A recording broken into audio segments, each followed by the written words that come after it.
आप देख रहे हैं राष्ट्र के नाम समर्पित ओटीटी इंडिया और आपके साथ मैं हूं मीनाक्षी गुप्ता। भारतीय सभ्यता को दुनिया की सबसे पुरानी सभ्यताओं के लिए जाना जाता है। आप में से बहुत से लोगों को ये बात पता भी होगी, लेकिन आज हम आपको इस वीडियो के जरिए कुछ ऐसी जानकारी देने जा रहे हैं जिसे सुनकर आप थोड़े हैरान हो जाएंगे, या हो सकता है कि आप लोगों को ये बात पहले से पता हो। लेकिन क्या आप जानते हैं कि भारत में कुछ शहर ऐसे हैं जो 2000 सालों से भी ज्यादा पुराने हैं। ये वो शहर हैं जो टूरिस्ट के बीच काफी पॉपुलर हैं और खूबसूरती में तो इनका कोई जवाब नहीं। तो चलिए आज हम आपको ले चलते हैं इन्हीं शहरों की सैर पर जिनका इतिहास काफी पुराना है, लेकिन ये कई मामलों में भारत के टॉप प्लेसेस में शुमार है। तो इस लिस्ट में सबसे पहले आता है तंजावुर। तंजावुर ये वो शहर है जिसे पहले तंजौर के नाम से जाना जाता था। इसे इसकी खूबसूरती के साथ ही तंजौर शैली की पेंटिंग और कई महत्वपूर्ण कल्चरल प्लेसेस का घर भी कहा जाता है। ये यूनेस्को की विश्व धरोहर की लिस्ट में भी शुमार है। इससे चोल वंश की राजधानी के रूप में भी प्रमुखता प्राप्त थी। अब इसके बाद बात करते हैं उज्जैन की। एक समय में उज्जैन मध्य भारत के प्राथमिक शहरों में से एक हुआ करता था। उज्जैन अपने आप में इतिहास की एक गहरी कहानी बयां करता है। ये शहर कई साम्राज्यों के उत्थान और पतन का भी गवाह रह चुका है।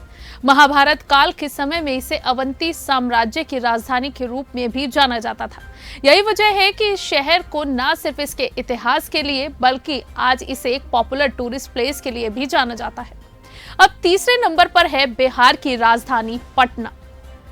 पटना को पहले पाटलिपुत्र के रूप में भी जाना जाता था। ये शहर सभी धर्मों के लिए भी मेन टूरिस्ट प्लेसेस में से एक रहा है। पटना ऐसा स्थान है जहां सिखों के 10वें गुरु गुरु गोविंद सिंह का जन्म हुआ था। पटना के पास बोध गया और नालंदा जैसे फेमस प्लेसेस भी मौजूद हैं।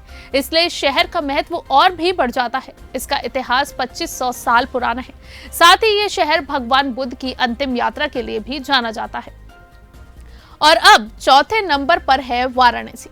इसे मंदिरों का शहर भी कहा जाता है। यहीं से भारत की वैदिक संस्कृत का भी उदय हुआ था। यह भारत के सबसे पुराने शहरों में से एक है।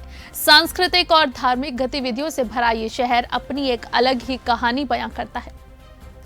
लिस्ट में अब आखिर में आता है मदुरई। मदुरई शहद का मीठा अमृत यहाँ भगवान शिव के लॉक्स से गिरा था, इसलिए इसका नाम मदुरई पड़ा। भारत में यूनानी राजदूत मेगास्थनीज के जरिए लिखे गए ग्रंथों में आपको इस स्थान का उल्लेख 3री शताब्दी ईसा पूर्व में मिलेगा। साथ ही कुछ आर्कियोलॉजिकल एविडेंस से यह भी पता चलता है कि रोम और मदुरई के बीच व्यापार 3री शताब्दी से अस्तित्व में था।